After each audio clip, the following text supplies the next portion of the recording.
Le souci avec les gens, c'est depuis qu'il y a eu l'affaire Maes, ils pensent que vas-y, je suis une check lala, que j'ai pas de sécu.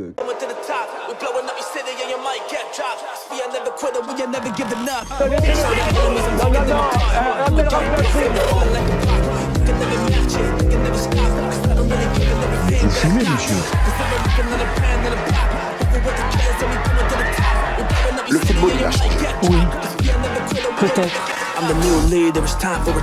Ouais, c'est Laurent Delamousse, bienvenue aujourd'hui pour une nouvelle vidéo et j'espère que tout le monde va bien, j'espère que vous avez passé un joyeux Noël pour ceux qui le fêtent et de bonnes fêtes pour les autres. Avant de partir, petite précision, dans les commentaires la dernière fois on m'a dit pourquoi tu parles de ci, c'est pas important, pourquoi tu parles pas de ça, ça l'est plus. Parce que c'est ma chaîne. Non, en vrai je comprends que certains trouvent les sujets trop légers, mais en même temps c'est un petit peu le but. Si vous voulez des sujets plus approfondis, des grosses enquêtes, n'hésitez pas à aller sur la chaîne principale, la chaîne Mousse. Ici, on parle de ce qui fait réagir dans les médias, sur les réseaux, on va dire de ce qui buzz un petit peu. Et aujourd'hui, ce qui buzz, eh bien, c'est les arnaques, les petits dramas autour des émissions télé ou autres influenceurs. On va dire globalement la gogolerie. Mais faut pas mal le prendre. Ça permet de remettre en relief le fait qu'au final, on est plutôt des personnes honnêtes. Et pas si con. Avant de partir pour cette nouvelle vidéo, c'est le moment de soutenir la chaîne et moi-même en mettant votre plus gros pouce bleu, votre meilleur commentaire. On n'oublie pas de s'abonner et d'activer la cloche pour pas rater les prochaines vidéos. On fait de même sur la chaîne principale, la chaîne Mousse, où vendredi, je vous ai sorti la première partie sur Oussama Hamar. On me rejoint sur Instagram, sur TikTok, sur Twitch pour pas rater les lives du dimanche soir à 21h30. On va se chercher à boire en mangeant sous malaise. Et moi, je m'occupe du reste. Messieurs, dames, on est passé pas loin de la fin du monde. C'est pas moi qui le dis. C'est Ebo Noah. Mais Mousse, c'est qui Ebo Noah? Un prophète ghanéen qui avait prédit la fin du monde le 25 décembre. Sauf qu'on est toujours là. Lui, c'est Ebo Noah, prophète autoproclamé qui vient de créer une sacrée pagaille au Ghana. Sur son compte TikTok, suivi par 1,3 million de personnes, il alerte depuis des mois les populations sur la fin du monde programmée selon lui le 25 décembre 2025. Pour survivre au grand déluge annoncé, il a construit une dizaine d'arches et avant Noël, des milliers de personnes, parfois même venues d'autres pays, se sont ruées pour avoir leur place à bord. Problème, le jour J, quelques inondations mais pas de fin du monde. God has given us some time to build more arcs in addition to the 10.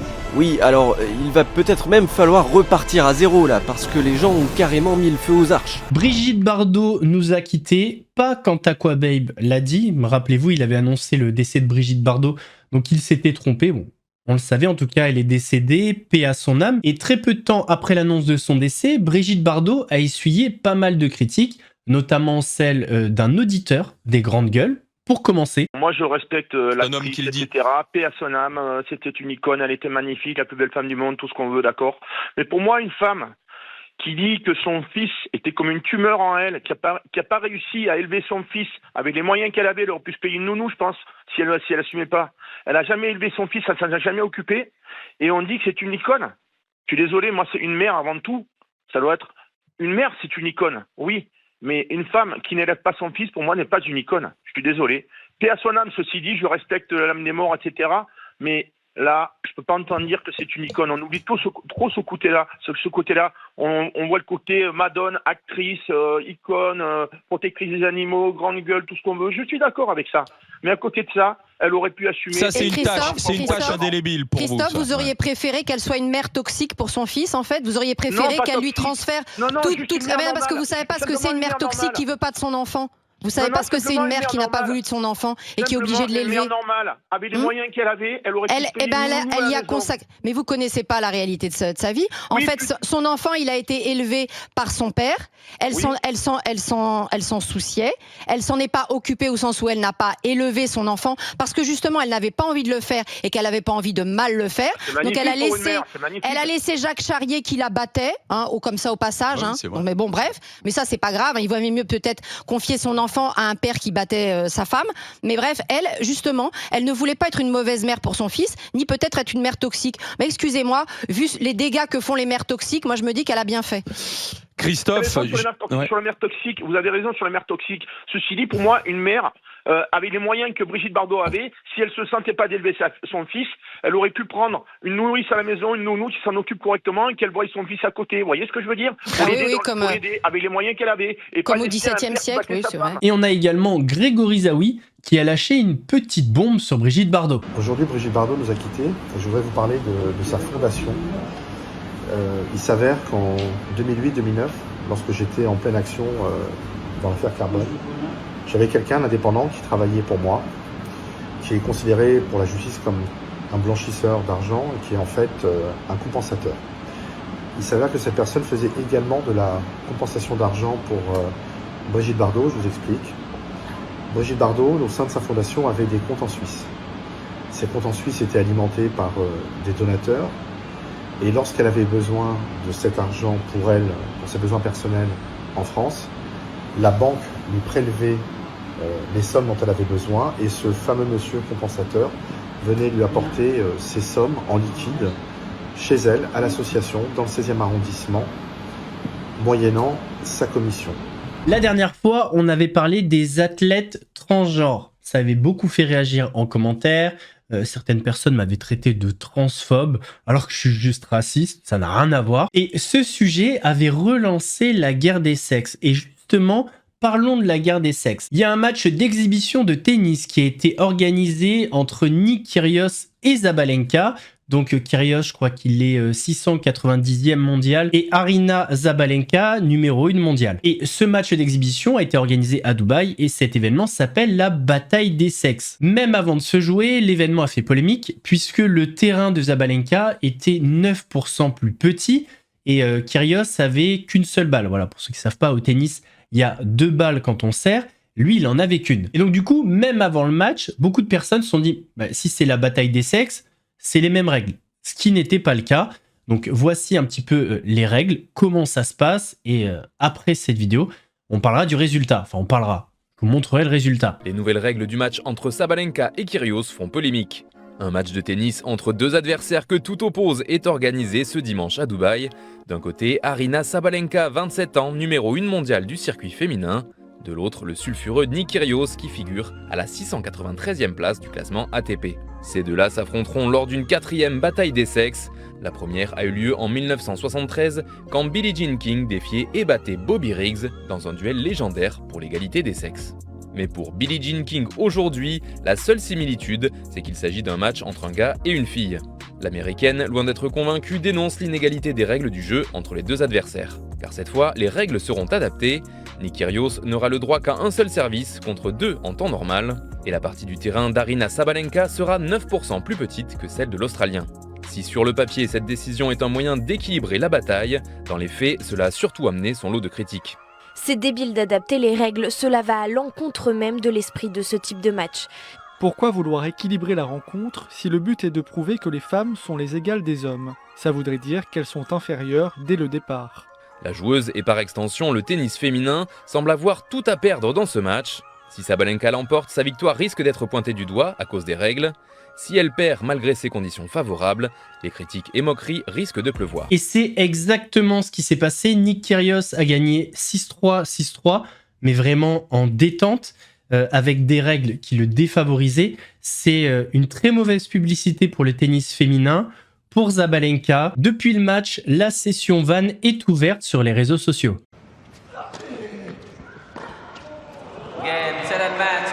It's Nick Kyrgios that secures victory in the battle of the sexes here in Dubai. Your champion of the battle of the sexes. What an amazing match this has been, not just in terms of tennis, but just in terms of experience for the crowds. What an entertaining match this has been. Est-ce que Manon Tanti est hétérophobe? Alors, la question paraît bête comme ça, mais si demain je vous dis, voilà, je veux pas travailler avec des homosexuels, vous allez dire, Mousse, t'es homophobe. Et je pourrais vous comprendre. Là, Manon Tanti a dit « Je ne veux pas travailler avec des hétéros ». Et du coup, des personnes ont dit « Elle est hétérophobe ». Il y a quand même un contexte. En fait, vu qu'elle est mariée, elle ne veut pas travailler avec des assistants hétéros. Pour pas blesser son mari, enfin, j'en sais rien. Je vous laisse regarder la séquence. Je ne me permettrai jamais d'avoir un assistant hétéro. Je ne me permettrai pas de passer jamais mon quotidien, des heures et des heures tous les jours, le matin, le midi, le soir, avec un homme hétéro. Je trouve la problématique, en fait, pas inintéressante, tu vois, de dire, bah, en fait, dans mon espace de travail, j'ai envie que ça soit un safe place, c'est-à-dire un espace sain, un espace où, par exemple, je comprends les femmes qui veulent qui veulent avoir des espaces où elles ne sont qu'avec des femmes, non mixtes, comme on dit, ou des homosexuels qui disent, bah, moi, je travaille qu'avec des homosexuels, enfin, ou être dans certains espaces qu'avec des. En revanche, là, ce qui me pose un énorme problème avec ce qu'a raconté Manon Tanti, c'est qu'elle le justifie par la jalousie, en fait, que pourrait avoir son mec ou les idées que les internautes pourraient avoir du fait qu'elle travaille avec des hommes qui sont des. Mais grave, et alors si là, la fidélité de son couple, il correspond à qui est son assistant, bah franchement... Non, exactement, et avec qui elle travaille et qui apparaît sur ses photos, non, mais ça tient à pas grand-chose, effectivement. C'est-à-dire que la confiance entre deux est genre en dessous du niveau de la mer. Tu mets le doigt sur quelque chose de très important, qui est la discrimination aussi positive, tu vois. On oublie de parler souvent de ça. À partir du moment où tu fais un distinguo entre les gens de par leur couleur, leur origine, leur orientation ou leur genre, ça pose problème. En plus, pour rebondir sur ce que tu dis, le problème de la tentation et tout, ça veut dire quoi? Qu'elle peut pas non plus avoir d'amitié homme-femme, parce qu'à un moment elle le dit, je pourrais pas passer toute ma journée avec un hétéro. Mais pourquoi? Parce qu'il se passerait quoi? Mais là elle est en train de nous dire surtout qu'elle recrute en fonction de l'orientation. Ce qui est une discrimination. Je rappelle que la discrimination est quand même punie par la loi. Hein. Manon Tanti, elle n'est pas à la tête d'une multinationale avec des centaines de milliers d'employés. On parle de une personne, en fait. Et la justifier, elle a le droit d'embaucher qui elle veut, en vérité. Et si elle a envie d'embaucher quelqu'un parce qu'il est grand, parce qu'il est petit, parce qu'il est genre homo ou pas... Et en plus de ça, moi, la discrimination à l'égard, en fait, de ceux qui sont les dominants dans notre société, c'est-à-dire les hétéros, me pose un peu moins de problème que si ça avait été l'inverse. Ouais, avoir dit je veux pas d'homo, là ça m'aurait beaucoup plus dérangé. Si elle avait dit je travaillerai jamais avec des naines ou avec des nains, parce que Julien ne veut pas que je travaille avec des nains ou avec des naines, tu l'aurais entendu comment? Oui, mais hétéro, en fait, c'est dominant dans la société. Ils sont majoritaires, c'est eux qui ont tous les postes de pouvoir, ils sont plutôt favorisés à l'embauche. Et c'est la même chose pour les blancs, pour plusieurs catégories de la population. En revanche, si tu me dis effectivement qu'on parle d'un handicap, ou qu'on parle d'une couleur de peau, ou qu'on parle là, oui, là, ça me pose un problème de les discriminer. C'est là que toi et moi, on a des idées qui commencent à se séparer, alors que souvent, elles convergent. Hein. Là, elles divergent parce que justement, moi, c'est pour ça que je disais que je suis contre les discriminations positives. Parce qu'en fait, si tu fais une discrimination, quelle qu'elle soit, ça veut dire que tu fais une différence entre les gens. Et on aimerait être à un stade où on dit, j'engage quelqu'un pour ses compétences, point barre. D'ailleurs, en parlant de candidats de télé-réalité, il y a 2 anciens candidats qui sont un petit peu devenus la risée des internautes sur TikTok à cause de leur nouveau placement de produits. Le premier, c'est pas loin de chez moi, on va dire, c'est Paga, qui s'est retrouvé dans un parc auto à côté de Toulon, à la Seine-sur-Mer. La famille, bonjour, j'espère que vous allez bien.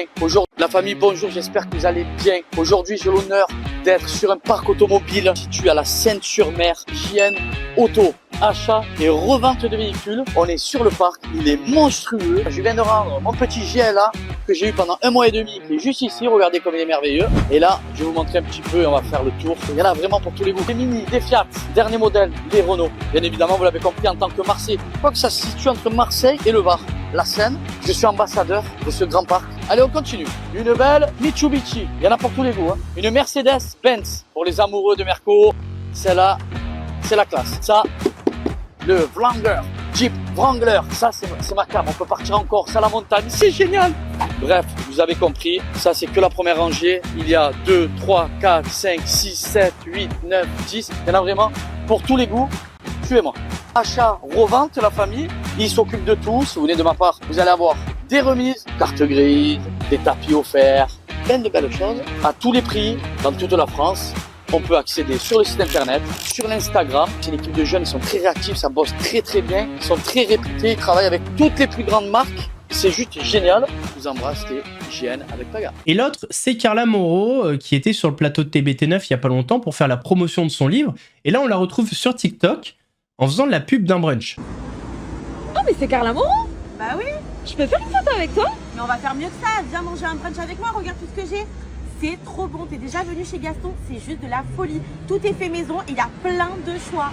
Bon, si tu veux choper mon adresse, ça se passe chez Gaston et clairement, tu vas comprendre quand tu vas venir ici pourquoi tout le monde en parle. C'est cocooning, c'est beau, c'est bon et c'est tout fait maison dans le 11e arrondissement de Paris. Et franchement, j'ai adoré parce que le brunch te permet d'avoir une formule à 24,50 où tu as une boisson fraîche, une boisson chaude, un plat salé, un plat sucré et le tout préparé avec des produits ultra frais. Franchement, si tu as envie d'avoir the adresse en ce moment et ramener tes copines ou ton chéri, tu es à la bonne adresse juste ici, alors profites-en.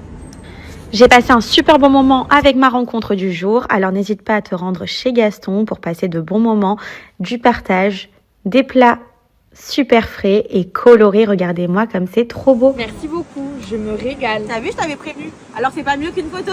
Ah oui. On est des vraies kiffeuses là, on peut le dire. J'adore ma vie. Alors autant faire de la pub pour un parc auto, ça m'intéresse pas trop, même si c'est pas loin de chez moi. Par contre, tu me dis voilà, t'as brunch à volonté pendant 2 ans, je te la fais ta pub.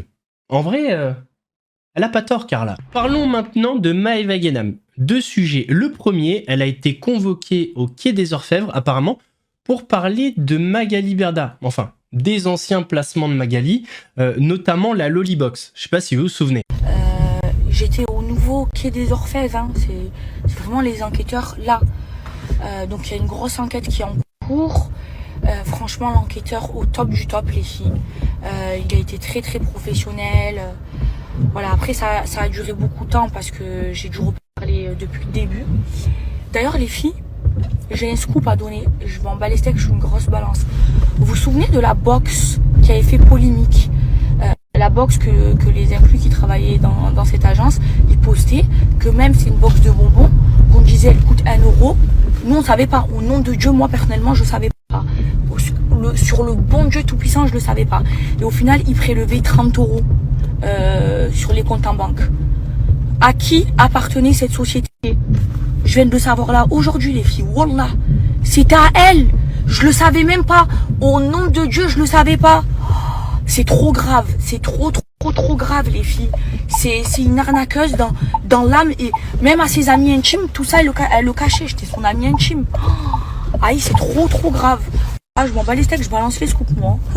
L'autre sujet, c'est le mariage de Maëva Guénam. En vrai, on s'en branle du mariage de Maëva Guénam.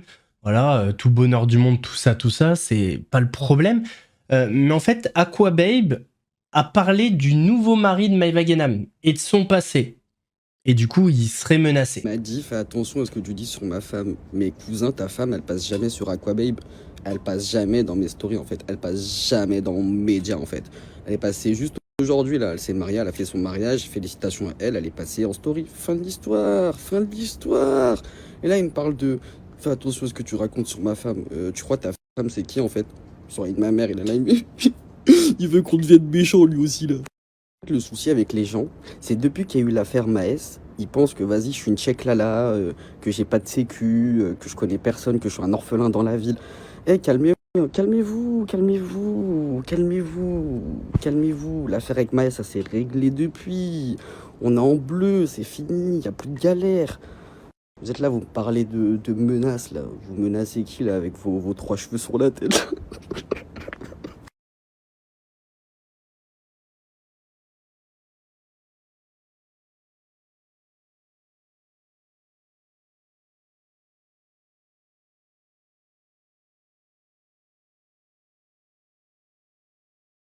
Alors, je sais pas trop ce qui se passe en ce moment, je suis pas trop les couples et tout.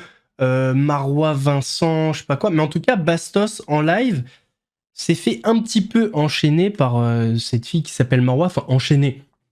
Elle a dit ce qu'elle avait à dire. De n'importe quelle façon, lui, il préfère faire des lives. Toi, tu fais des lives où tu parles sur les gens, tu rabaisses les gens, pas tu rabaisses les gens, tu parles de l'actu, tu fais du mal aux gens, tu fais pas du mal aux gens. Bref, c'est ton choix. C'est le choix de tout le monde. Non, c'est pas ce qu'elle fait. Bastos, je suis désolée, ça fait 2 ans que tu me tires dessus dans tous tes lives Twitch. Pendant 6 mois, tu m'as pas lâché. T'es allé raconter des trucs sur moi, t'avais 0 preuve et tu m'as. Non, mais d'accord, mais là, ce que t'es en train de faire, t'es en train de perdre ton calme parce que tu le défends. En le défendant, c'est fou, t'es encore sous emprise, quoi. Tu es tous les jours en train de dire que Vincent, il fait des lives, c'est pas beau, blablabla, mais toi aussi, tu fais des lives. Alors, ça n'a rien à voir. Ça n'a absolument rien à voir. Moi, je crée un contenu, je parle de l'actualité. Bon, c'est pas le sujet aujourd'hui, mais ça n'a rien à voir. Je ne suis pas en train de demander de l'argent aux gens. Il ne fait que ça, demander de l'argent aux gens. D'accord, mais ça, on s'en fout, c'est pas le thème, s'il te plaît, on va pas s'éparpiller. Il préfère faire son argent comme ça. Toi, on va pas s'éparpiller. Tu te fais du mal, là. Allez, viens, reviens sur le sujet, parce que sinon, je suis obligé d'arrêter. Mais on peut arrêter, c'est toi qui as dit si elle veut m'appeler, elle m'appelle. Mais oui, mais c'est pas pour parler des lives, enfin. Là, tu t'éparpilles. On va terminer sur ce qui s'est passé la semaine dernière. Faites très attention, messieurs, dames, surtout les dames, mais messieurs, dames, quand vous êtes dans les transports en commun ou même dans la rue. En fait, on vit dans une société, dans un monde où on a l'impression que ça peut venir de partout. Les agressions ont eu lieu en plein cœur de Paris, à une heure très fréquentée. Il est 16h15 hier. Un homme muni d'une arme blanche s'en prend à plusieurs voyageurs dans le métro. 3 femmes légèrement blessées au couteau dans plusieurs stations de la ligne 3, à République, Arrêt Métier et Opéra. L'assaillant prend la fuite. Très vite, les agents de la Sûreté régionale des transports parviennent à l'identifier. Grâce à la vidéosurveillance et à la géolocalisation de son portable, l'agresseur est arrêté 2 heures plus tard dans le Val d'Oise. Il s'agit d'un ressortissant malien âgé de 25 ans et déjà connu de la police et de la justice. On a plutôt affaire à un délinquant d'habitude, un délinquant violent, qui est connu donc de nos services pour des vols violences, pour des vols à l'arraché, pour des agressions sexuelles. Il a été interpellé par la Sûreté régionale des transports par le passé. Il a été condamné et emprisonné. Il a été libéré en juillet dernier. L'homme faisait depuis l'objet d'une OQTF, une obligation de quitter le territoire français. Il a été placé en centre de rétention administrative mais n'a pas pu être expulsé vers son pays d'origine, selon le ministère de l'Intérieur. L'éloignement n'ayant pu aboutir dans le délai légal des 90 jours, faute d'obtention d'un laissez-passer consulaire, il a été libéré avec assignation à résidence. Il était depuis recherché par la police. Au lendemain de ces agressions, les Parisiens que nous rencontrons ce matin s'interrogent sur la sécurité dans le métro. On a hyper peur. Surtout, honnêtement, en étant une femme, c'est hyper compliqué parce qu'on regarde à droite à gauche, on envoie notre localisation à nos amis, on fait hyper attention. Selon la RATP, la sécurité a été renforcée sur l'ensemble de la ligne 3. Messieurs, dames, on arrive à la fin de cette vidéo. J'espère qu'elle vous a plu. Si c'est le cas, votre plus gros pouce bleu, votre meilleur commentaire. On n'oublie pas de s'abonner et d'activer la cloche pour pas rater les prochaines vidéos. On fait de même sur la chaîne principale, la chaîne Mousse, où vendredi, je vous sortis une première partie sur Oussama Hamar. Le lien sera en description, en commentaire épinglé. On me rejoint sur Instagram, sur TikTok, sur Twitch pour pas rater les lives du dimanche soir à 21h30. Nous, on se donne rendez-vous mercredi pour une nouvelle vidéo actu. En attendant, prenez soin de vous. Laurent de la Mousse vous salue.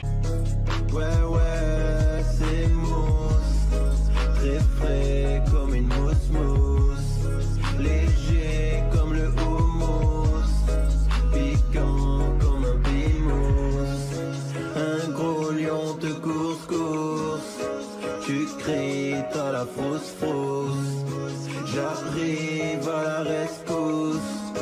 Regarde, ouais, c'est moi.